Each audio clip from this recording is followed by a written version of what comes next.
পর্বতে অনুসুয়া দেবী এবং বসবাস করতেন ওনার স্বামী মহামণি অত্রিদেব।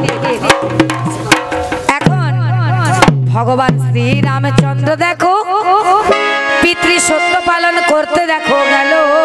অনেক রাত্রি হয়েছে, একবার হরিধ্বনি দেন তো সবাই মিলে অনেক রাত্রি হয়েছে, সবাই মিলে বলুন মনসা মাতা কি ধরে বলুন, সবাই মায়েরা বলুন বলুন। ঠান্ডাতে সকল মুখ ঢাকা দিয়ে বসে আছেন, প্রচুর মায়েরা আছে দেখতে পাচ্ছি, অনেকে রয়েছে।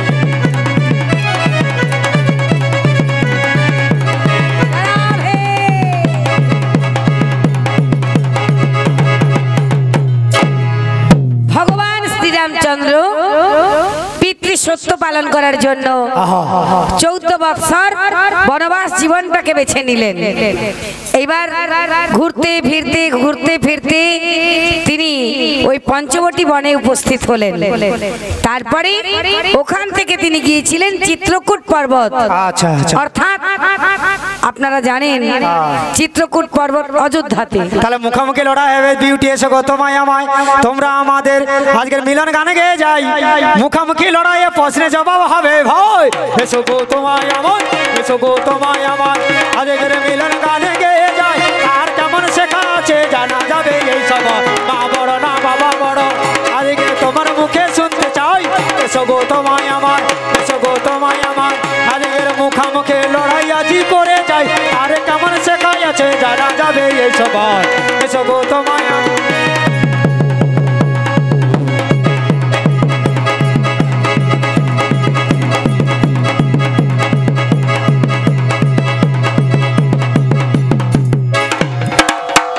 অনুসুয়া দেবী উনি সীতামাকে বলেছিলেন যে মাগো, মেয়েদেরকে অনেক কষ্ট অনেক দুর্ভোগ সহ্য করতে হয়, সহ্য যদি করতে পারিস তবেই সংসার সুন্দরভাবে গঠন করতে পারবি। তাই ওইখানে ওই কারণেই তিনি বলেছিলেন সংসার সুখের হয় রমণীদের গুণে। বুঝতে পেরেছেন? 14 বছরে যখন রামচন্দ্র বনবাসে গিয়েছিল, বনবাসে যাওয়ার আগে অনুসুয়া মা স্বামীকে প্রণাম করতে এসেছিল ত্রিমণিকে। অনুসুয়া মা বলেছিল, সীতা মাকে বলেছিল, মা গো সংসার সুখের হয় রমণীর গুণে।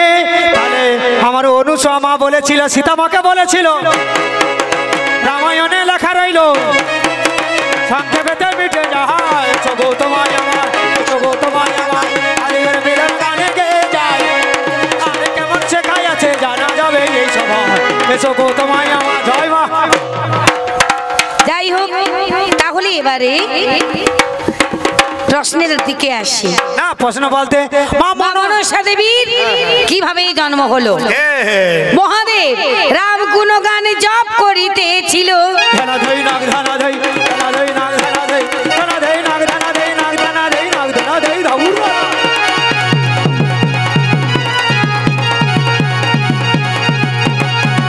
তারপরে দেখো পুষ্পদা উর্বশী আকাশপথে যেতেছিল। মহাদেবের ওই কারণে দেখো রেত স্খলিত হয়।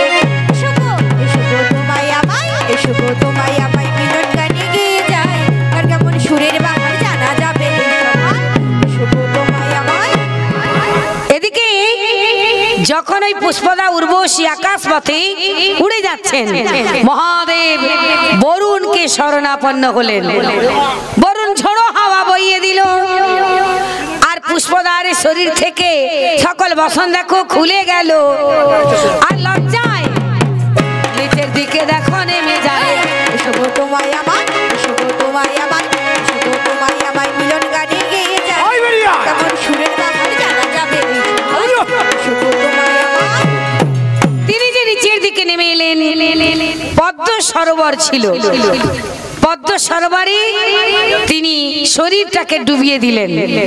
ওদিকে মহাদেব এসে খুঁজে আর পেল না, চলে গেলেন। কিন্তু উত্তেজিত হয়ে তিনি যে ওই পদ্ম সরোবরের চারিদিকে তন্ন তন্ন করে খোঁজ করেছিলেন, মহাদেবের তেজস্পুঞ্জ খলিত হলো। মায়ের কত ব্যাপার দেখুন, কে সৃষ্টি কিভাবে করেছে বাবা ভোলানাথ, যাকে ছাড়া আপনাদের গতি নাই, মুক্তি নাই, আমাদের কারো মুক্তি নাই। সেই মহাদেব কি হয়েছে শুনুন জয় বাবা। মহাদেবের দেখো তেজস্পুঞ্জ স্খলিত হলো, পদ্ম পাতায় পড়েছিল। আর পদ্ম নাড়ি দিয়ে পাতালেতে চলে যায়। এসো গো তোমায় আমায়, এসো গো তোমায় আমায় শাস্ত্র কথা বলে যায়, আর কেমন সুরের বাহার জানা যাবে এই সভায়। এসো গো তোমায় আমায়। পদ্ম পাতা দিয়ে পদ্ম নাড়ি দিয়ে পদ্ম নাড়ি আপনারা জানেন পুরো পাতালে চলে গেছে। সেখানে বসবাস করেছিলেন মা কদ্রু দেবী। খাওয়ার ভেবে খেয়ে ফেললেন, আর ওই কারণে মায়ের গর্ভের সঞ্চার হলো। ও ওই কারণে যখন মনসা মায়ের গান হয়, যখন মনসা মায়ের গান হয়, ওই কারণে চাঁদ সদাগর বলে যেই পদ্ম থেকে মা মনসার জন্ম হয়েছে ওই পদ্ম আমি স্পর্শ করব না। যেই সময় সপ্তডিঙ্গা ডুবিয়ে দিয়েছিল মা, সপ্তডিঙ্গা ডুবিয়ে দিয়েছিল আর পদ্ম ভাসিয়ে দিয়েছিল, চাঁদ সদাগর বলেছিল ওই পদ্ম আমি স্পর্শ করব না, ওই পদ্মে মা মনসার জন্ম হয়। এসো গো তোমায় আমায়, এসো গো তোমায় আমায় শাস্ত্র কথা বলে যায়, আর কেমন সুরের বাহার জানা যাবে এই সভায়। এসো গো তোমায় আমায়। যাই হোক, এবার খাওয়ার ভেবে উনি তো খেয়ে ফেললেন, কিন্তু ওই মুহূর্তে ছিলেন না মহামুনি কশ্যপ। কোথায় ছিলেন না? আশ্রমে ছিলেন না। তাই মা অবাক হয়ে গেলেন, আমার স্বামী আশ্রমে নেই, অথচ গর্ভের সঞ্চার ঘটলো। ওই ঘটনাটা তিনি স্বামীর কাছে প্রেরণ করলেন। স্বামী এবার সবকিছু বুঝে তখন বললেন, বমি করে দেওয়ার কথা বলেছিলেন। মা কদ্রু দেবী স্বামীর কথা রক্ষা করেছিল, বমি দেখো করে দিল, তাহাতে মা মনসার জন্ম হয়। এসো গো তোমায় আমায়, মিলন গানে গেয়ে যায়, আর কেমন সুরের বাহার জানা যাবে এই সভায়। এসো গো তোমায় আমায়। মা মনসা দেবী মুহূর্তের মধ্যে পূর্ণ যৌবনা হয়ে গেলেন, কারণ মহাদেবের তেজস্পুঞ্জ, তিনি আমাদের মতো সামান্য নারী নয়। মুহূর্তের মধ্যে তিনি পূর্ণ যৌবনা। এইবারে লজ্জায় পড়ে গিয়ে কি করবেন, সেই পদ্ম সরোবরে দেহটাকে লুকিয়ে রেখেছেন। ওদিকে মহাদেব পুষ্পদাকে খুঁজতে খুঁজতে আবার যখন ওনার কাছে এলেন, ওই পুষ্পদা উর্বশী ভেবে নিজের মেয়ের কাছে ছুটে যাচ্ছিলেন। বাবা বলে ডাকলেন, তখনই বললেন, ওরে মা, কি ব্যাপার, তুই আমাকে বাবা বললি কেন? বললেন, বাবা তুমি বুঝে দেখো, তোমারই তেজস্পুঞ্জ থেকে আমার সৃষ্টি হয়েছে। এক এক করে বৃত্তান্ত শোনার পর উনি অবাক হয়ে গেলেন। বললেন, বাবা আমার পরিধেয় বসন নেই, তা আমাকে মায়ের একটা পোশাক দেবে?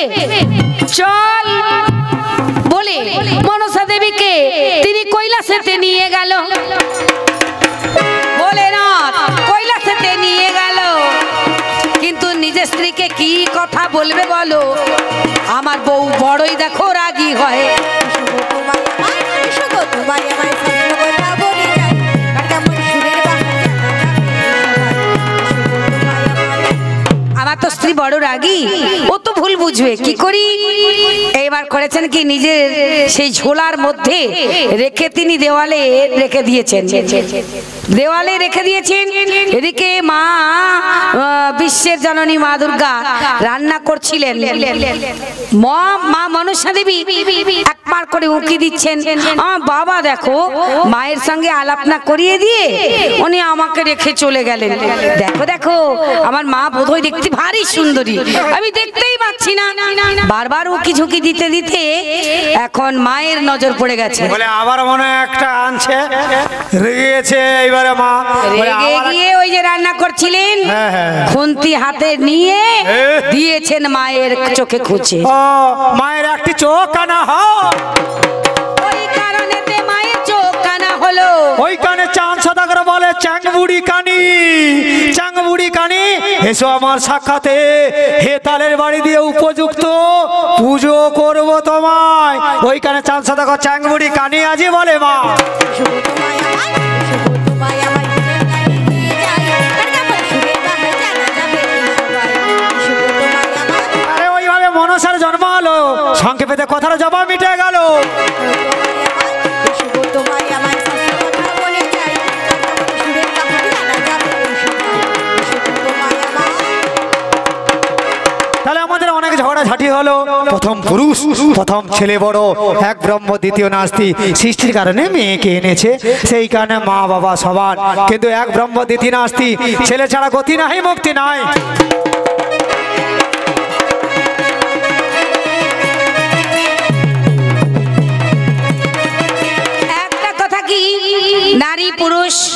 উভয়ই না থাকলে সমাজ সুন্দরভাবে গঠন হবে। তাহলে তোমরা পুরুষ যদি এত ভালো, আমার দাদা ভাইরা কেন মা মনসার পুজো করলো, আরো তো দেবতার প্রতিমূর্তি পূজা করতে পারে। সব বাবা মায়ের সকলের পুজো করে। ছবলের ভয়ে ওই বিপদে পড়লে মেয়ের পায়ে পড়তে হয়। দেখছে দেখছে দেখছে কন্ট্রোল করে বলছে, কিন্তু ওই মেয়েকে কে সৃষ্টি করেছে? ওই মেয়েকে বাবাই সৃষ্টি করেছে মা, পুরাণে লেখা রয়।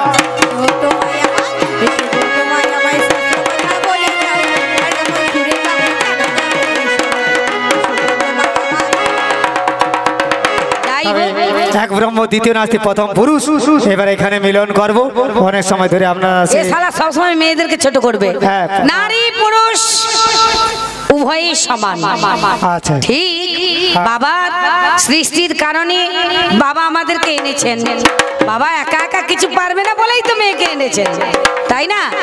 নারী পুরুষ উভয়ই সমান, তবে মেয়ে মেয়ের জায়গায় থাকবে, পুরুষ পুরুষের জায়গায় থাকবে। কেমন? যাই হোক, তাহলে মা বাবা সমান হলো, ওনাদের চরণেতে প্রণাম রইল। দাদা ভাইরা দেখো একটা গান গাইতে বললো ভাই। অনেক সময় পুরানো কথা শ্রবণ করেছেন, ছাত্রা পণ্ডকুড়ি থেকে আপনারা বসেছেন।